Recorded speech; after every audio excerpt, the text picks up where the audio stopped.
to the Launch No Code podcast. I'm your host, Natalie, and today I have with me Kieran Ball. He is the founder of Launch MBA and also the founder of Bubble Crash Course. Welcome, Kieran. Hi, Natalie. Thanks for having me. Happy to be here. Great. Well, thank you so much for joining us. And I'm going to start off with the same question that I ask all of our makers, really, which is what brought you into this bubble that we are now calling no code?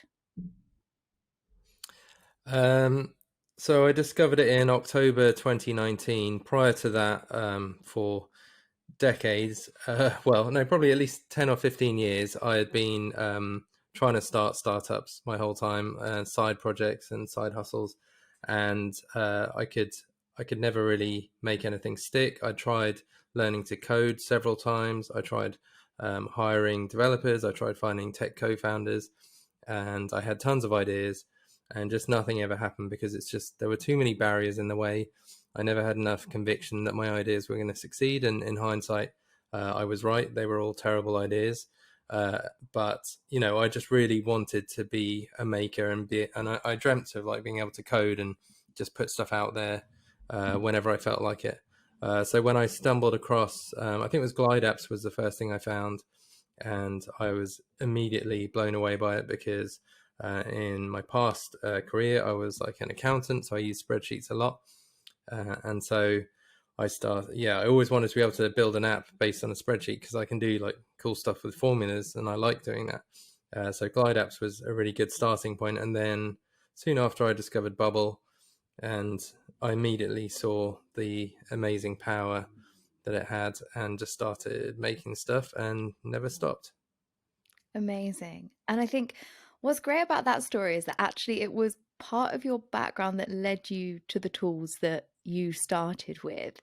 And I can definitely resonate with that coming from a marketing background. A lot of the stuff I started on was, MailerLite and MailChimp I was using years and years ago and building landing pages on those sorts of things. And I sort of progressed because of being on CRM, whereas your accounting background led you to focus more on Glide. So what are the first sorts of things that you started building using Glide? I think I just started. Oh, actually, no. The first thing I built was I'd had this idea for years of some kind of accountability app Mm. to like help me with like procrastination and things like that. And so I built this app where you had to like log an action every day, and you built up a streak, and then other people could log into it and also be logging actions every day towards whatever their goal was, and build up a streak. And it worked. It worked fine. So I got like a few of my friends on it, but like just like everything, people did it for a few days and then they dropped off and just didn't keep it up. But that was like the fact that I could make that, and I did a landing page with card as well.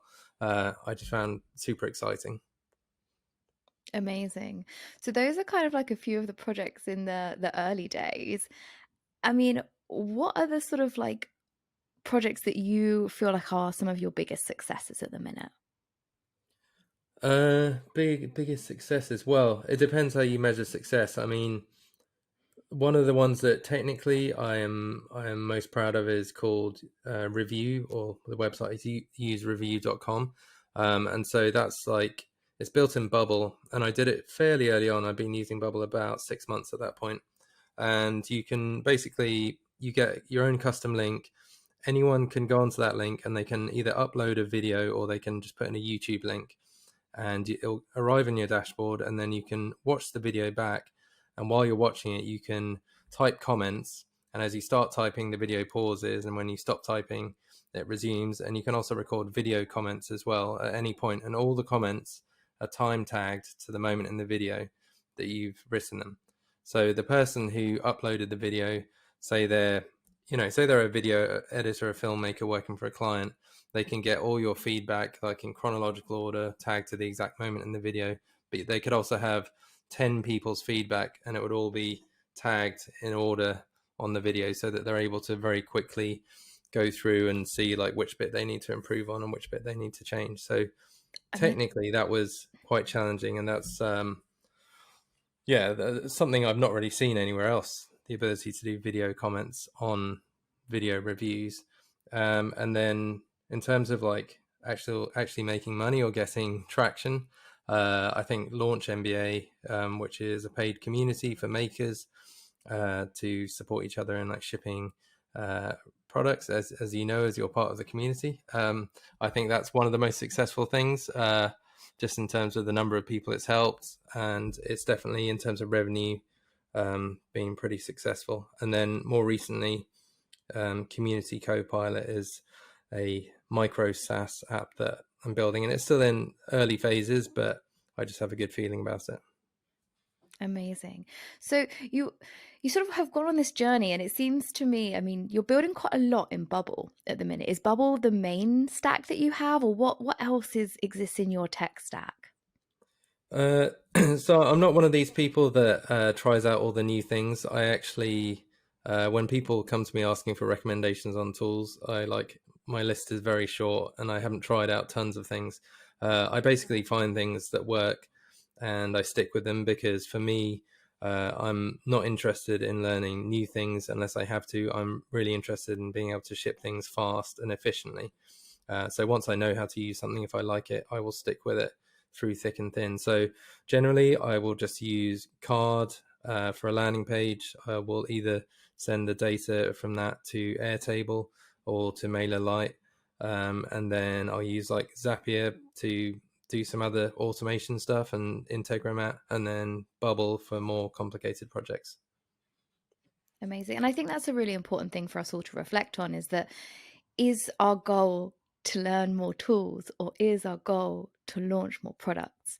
Because only when you become efficient at using a tool can you then create products with it. So perhaps the more tools we learn, the harder it actually gets to ship products. I mean, what do you think? I think there are people who just seem to be able to pick up tools really quickly, and they love testing the boundaries of them and then moving on to the next thing. There's one guy, Dominic Norton, Hmm. who is Mr. Hackathon, I think, on Twitter, and he seems to learn a different tool like every week, or like two tools a week, and then he'll ship a product within a day on that tool. And yeah, he has an incredible breadth of experience and knowledge of all the different tools, and I think that for him is like a superpower, and it will mean that he will definitely find success, and he'll be able to find the best tool for the job. Whereas there are other people like me where I think it would take me longer to learn all those different tools, and so I prefer to just stick with what I know as long as it's working for me. So I think it can work either way. Yeah, and I think that's a fair point, and we could look at it from this whole idea of being a generalist versus an expert in the tools of no code, and that's no different to any sector, whether you be a marketing generalist or a specific brand expert, marketer. It's kind of this similar thing, and I think there is a place for both of those sorts of practitioners. And so now I'm a little bit more interested in going a little bit deeper into some of these products that you talk about being the most successful that you've had. Now, the first one I want to actually talk about is Review. Was it Review that you said? Hmm. Yeah, which actually I find that absolutely fascinating, because I can see a real use case within the sort of video editing, particularly, short commercials or media or marketing or things like that. In terms of, Yeah, so the it's all product's built functioning, on Bubble. and There's is a that all couple built on of Bubble? like custom plugins, but they're all built on Bubble. There's a couple of like custom plugins, but they're Bubble plugins. So yeah. Yeah. And in terms of getting that to market, are you charging for that at the minute? Are you looking at charging for that, or looking at taking that further?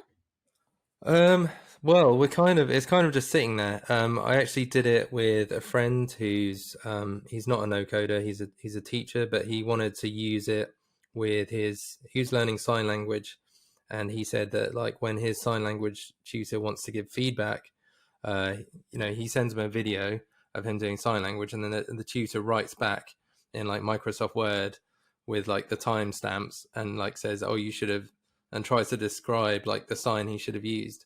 Whereas if he could reply and just be like, "Okay, you needed to use this sign here," and do a video for every spot, then it would just be so much more efficient. And I think that that concept could work in so many different areas. Like if you're trying to learn a language and your language tutor wants to correct your pronunciation.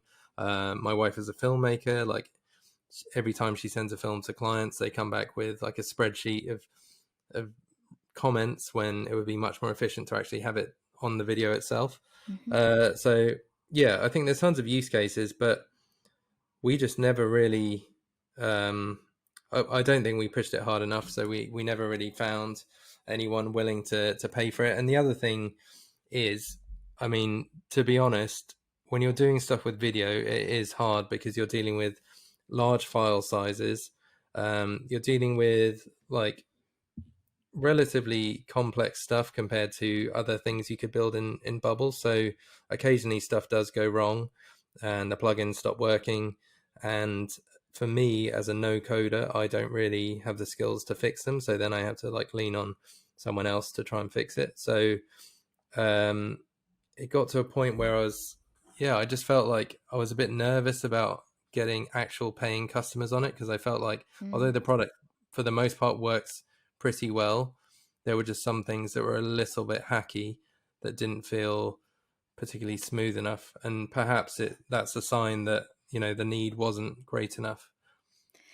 Yeah, I mean, reflecting on that, I think there are many of us makers that build products that we are not 100% confident in and therefore don't feel that we have the confidence to therefore market it well enough. Because I mean, if you don't believe in it yourself or believe it's good enough for a market, it is difficult to get that out to market, and we have to think about that limiting mindset from all of us. But I would say I'd love to have a look at that product and consider whether it would be something that would help people in my network as well, because I think it's a great idea. So I suppose moving on to the more successful launches that you've talked about, what do you think the main difference is? Say, for example, with yes, you found a great product like Review, but weren't quite able to ship that in a way that was profitable compared to, let's go with Launch MBA. What do you think were the things that made that a successful launch? So I definitely have become a convert to the like audience first or the customer first approach, which Arvid Carl talks about a lot. And I think without knowing it, I did do that with Launch MBA, whereas with Review and a lot of the other products I made before that, I really was just plucking ideas out of thin air or coming up with ideas where I'd spoken to like one person and I'd interpreted what they said as being kind of a problem that I could solve, and then coming up with an idea and kind of forcing it onto that problem, and then also not really doing much marketing or not really understanding the need to do marketing or business development afterwards. So like I just kind of put it out there and hoped it would succeed. Whereas with Launch MBA, that was the first time I actually tried just shipping a landing page first with a price on it and asking people like heavily implying this is going to be a paid thing, are you interested? And then it got like a really good response, and it actually I think it went into a couple of like big newsletters even before I'd done anything. I just had this landing page with a price, and then it got picked up by a couple of no code newsletters, and suddenly there were tons of people signing up, and that made me think, okay, so something I've made on this landing page is resonating with people. The next step is to actually see if people will pay. And yeah, I got the first cohort of people. I think I sent out like 40 invites and like 35 people like paid Mm. and joined. And they paid $99 each. And I just couldn't believe it because the community didn't really exist. Well, like, of course it didn't exist. It didn't have any members, but the actual like infrastructure didn't exist either Mm. until like very shortly before that. So it was, yeah, it was like a very scary thing to do. But the fact that I had validated it and meant that I just didn't waste any time. I knew that people wanted it, and I had the motivation of having money down, which just made me like want to make it the best I possibly could. Because I really think now, if I do any products and I haven't got people to pre-buy it or commit at least, I know that my confidence in the product is going to wane at some point, and that will make the product less good. Just because I will be all the time thinking, am I going to be able to monetize this? Do people really want it? Should I be working on something else? Mm. Oh, look, there's another idea that I should work on. Maybe I'll monetize that instead. So I think that was the key differentiator, and that's what I've done with the other successful products since then. Yeah, I mean, I can reflect back on my journey, and I remember the day in which I landed on your landing page, and it was the fact that it spoke to me. It said something along the lines of, if you are somebody who learns from experience and you want to just build and ship things, join us. It was something along those lines, and I just read it and it resonated with me. And every moment that I've been part of that community, it's lived up to the expectation. It's not over tutorialed. It does rely on you having self motivation and becoming part of a community where you focus on building and shipping and learning and being independent. And I think you really delivered that. So, thanks for that. And I would highly recommend, if anybody wants to start learning in the no code makerspace, that you come and join. I was in on cohort 2, actually, so I wasn't quite in the innovators, but I was definitely one of the early adopters, and it's been great fun. So just to sum that up, I suppose it's about getting landing pages out there as quick as you can, monetize early, because money keeps you motivated, and there's nothing wrong with saying that. And I think sometimes, we can all be focused on, making sure it has value, making sure we have a vision, a mission, all those things, but people do have bills to pay. People do have people that they need to look after. If you want to leave your full-time job, your product has to earn money. And yeah, so monetize early is a good idea. So let's move on then to the Bubble project, because that is slightly different, because it's not a community project, is it? It's more of an educational one. Yeah. Um, so the thinking behind that was I really like Bubble. I'm kind of getting known on Twitter, at least, for like building stuff with Bubble. I don't claim to be an expert because I haven't been learning it that long. There are people who know far more than me, but I really enjoy it. And I also had done a couple of sessions like where I just tweeted like, "Does anyone want to do like a live session on Bubble?" And I'll just do like teach you whatever I know. And so I did a couple of those, and they were quite popular, and people really liked them. And I put some tutorials on YouTube as well, which had like way more hits than any other thing I've ever put on YouTube. So I was thinking, I was Mm. getting the feeling that there's some kind of demand there, and people keep asking me questions about Bubble. And so I said to Pablo, who's part of the Launch MBA community, and he also has a Bubble newsletter. I said, "Hey, have you ever thought about doing a course with Bubble?" And he replied, "Yeah, I sent a message to you about doing that just last week."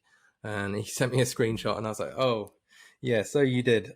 I totally forgot. So basically, I just pitched his own idea back to him, but we both had the same idea. One of us more originally, but it was just to do a course for beginners who are learning Bubble, because although there are resources out there, I think everyone has a different way they prefer learning and a different type of personality they like to learn from. So we just thought we can put something out there and just see if people are interested. And we know it's a growing space, and we know that demand is only going to increase as more people discover Bubble. So Mm. again, we before we'd done any recording of tutorials, we just made a landing page on Gumroad, and then just started like pre-selling the course. And that was a really good move, because just like Launch MBA, it gave us the motivation to know that there were people who actually wanted what we were doing. So then we put extra effort into making the course good. Mm. And I think, again, from a marketer's perspective, I just loved the visualization that you gave on the front of your, I don't know who came up with that, but the coffee pods, like shots of like Yeah, well, learning. I was trying to do like a kind of riff on the trend, which I think Janelle started to make a digital product look like it's a physical product, and I think you used it as well for freelance Notion. Um, so I was going to kind of do a Mickey take of that. I was going to get some totally random product like a laundry detergent bottle and just have the thing on it, but then I found a stock photo with the coffee pods, and I thought, okay, that's quite cool, because Yeah. you're going to need a lot of coffee if you're learning Bubble. Yeah, and also I kind of thought it was like little pods of shots of lessons and things like that. I think there's, quite a lot you can get from that visualization, which was awesome. And just reflecting back on, not becoming an expert. I think the word expert is such a difficult word because it doesn't actually mean, it's like success. Like, what is an expert? What is success? There's not really any definition of this. And I think it's worth pointing out that, when you are teaching or helping or advising other people, if you have had even a little bit more experience than them, you can teach and share and help people understand things better. And I think what's worth pointing out as well is that sometimes makers that are far more advanced than you sometimes forget how to communicate with people who are right at the beginning of their journey. And I think it's very important because your course is very much focused on those people who want to start out on Bubble. Is that correct? Yeah, absolutely. Yeah. I wouldn't try to make like an intermediate or advanced course because I think I would not be. I would I would get loads of stuff wrong. But yeah, being a kind of recent beginner, I felt like I can just help people to overcome the hurdles that Mm, I had to overcome, and but quicker. So stuff like custom states in Bubble is always, when I first discovered that, I was like, what on earth is this? It sounds horrible. And then I researched it and I realized actually they're brilliant, and now I use them all the time. So mm, I I did a video on that and just explains like in exactly the terms I would have want to have heard like a few months before, like this is what they are. Don't be scared of them. They're actually really useful, and they're not that complicated. mm. So I tried to take that approach with the whole course. So yeah, it's definitely focused on people who are complete beginners. But by the end of it, I think you could pretty much build anything. So you'll be like similar standard to me or Pablo. Yeah, and what's actually, that's quite reassuring, I think, for some of us, because I've never touched Bubble myself yet. And I actually was unaware that your course was focused more on the complete new beginner. And actually, that almost makes me want to focus a little bit more on maybe purchasing it. So, the one thing I would say about Bubble though is I feel like it does take a little bit more of an investment or a learning curve than other platforms. What do you think? Yeah, it does. Not it's not as bad as the kind of rap it gets. It's really uh the interface can be a bit daunting at first, but it's really a kind of a few simple tricks and understanding a few simple things, and then you're away and you can start sending stuff to the database and back. So, like, if you're using something like Webflow, which personally I find really complicated, Mm, and I struggle with Webflow, but if you wanted to send like information to your database and then you plug in Airtable and you got Zapier, and there's actually quite a lot of complexity there, which people seem to, for some reason, seem to find simpler than going onto Bubble and making a site. Whereas I think the opposite. I think on Bubble, like, you can have like user accounts. You straight out the box, you have user accounts. You just need to create like an email and a password box and a login button, and your user is now logged in, and that's all like taken care of. And then a log out button, and they can log out, and then put a few data things on the page, and they can update the database, and then only see stuff that they should be able to see, and it's like super quick and simple. So I think it's got, yeah, a bit of a bad reputation, and some of that's to do with like the responsiveness, because it's completely like free form. You just get a blank page and you can drag stuff anywhere you want, uh, and people think, okay, I'm going to drag it there, and then they preview it in their browser and it looks totally different because the browser window is a different size to the little preview screen you get in Bubble, the designer screen. So it just, everything stretches out, and things that weren't quite lined up on your screen suddenly magnifies that difference and it looks really bad. So, but if you understand like a few basic principles, like make sure you line everything up exactly to the pixel, and there are easy ways to do that, then things will start to look like how you want them to look, and then it's just kind of fairly easy going from there, I'd say. wonderful. So the next topic, and I suppose this is probably our final topic we'll have a chance to cover, is the community co-pilot. What is this? What are you building? What is it built on? So this is like, yeah, a very exciting project. So essentially, I had all these ideas. I've been putting them out there, but the reality was I had no real pain points in my life that hadn't already been solved by someone else in a very effective way. Uh, I started this paid community for the first time ever, Launch MBA, and I immediately realized there's tons of things to do with community management that are really difficult. And like, although it seemed easy to start with, the more members we get joining the community, the harder I find it to like keep track of who everyone is. And I really want to remember who everyone is, and I want to be able to like jump on a call with people and like say, oh, you're working on this and that. I want to see like who's active and who isn't, but there's just too much to do to be able to keep track of all this stuff. So I came up with the idea to have like a kind of CRM slash analytics tool for community managers. And I was speaking to one of the other Launch MBA members, Kevin, who is now my co-founder, and he's a coder. So he was like, "Oh well, I could help you like pull all the data from Slack if you want." And I was like, "Okay, that's really cool." And then I said, I'd like to build it in Bubble just because I love Bubble, and I'd like to also see like, is it possible this could become like a micro SaaS, and I want to see like, is it possible to build a really good micro SaaS with Bubble? So yeah, so we said we work together on it, and yeah, it's like now it's quite a decent product. Like I use it all the time, and it just feels so good that I'm using it to scratch my own itch.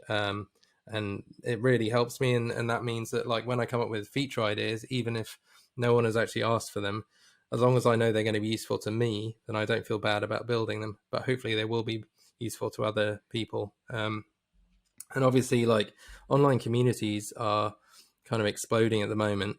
I feel like Launch MBA was almost it was probably like a month ahead of like this big tidal wave of communities. Well, that's what it feels like anyway. But yeah, so I just see there's big potential in this space. There's currently not many companies offering this kind of solution. Mm. So yeah, I'm excited on many levels, both personally and for what it could do for other people.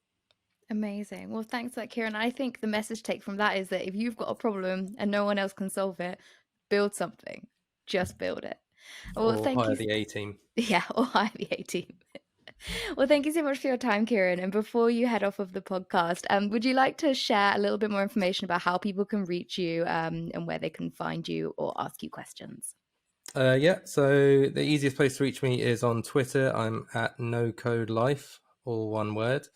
If you want to look at the Bubble Crash Course, it's just Gumroad. Oh no, it's gum.co/Bubble Crash Course, all one word. And if you want to check out Community Copilot, it's communitycopilot.com, all one word as well. Awesome. Well, thanks for your time, Kieran. Thank you.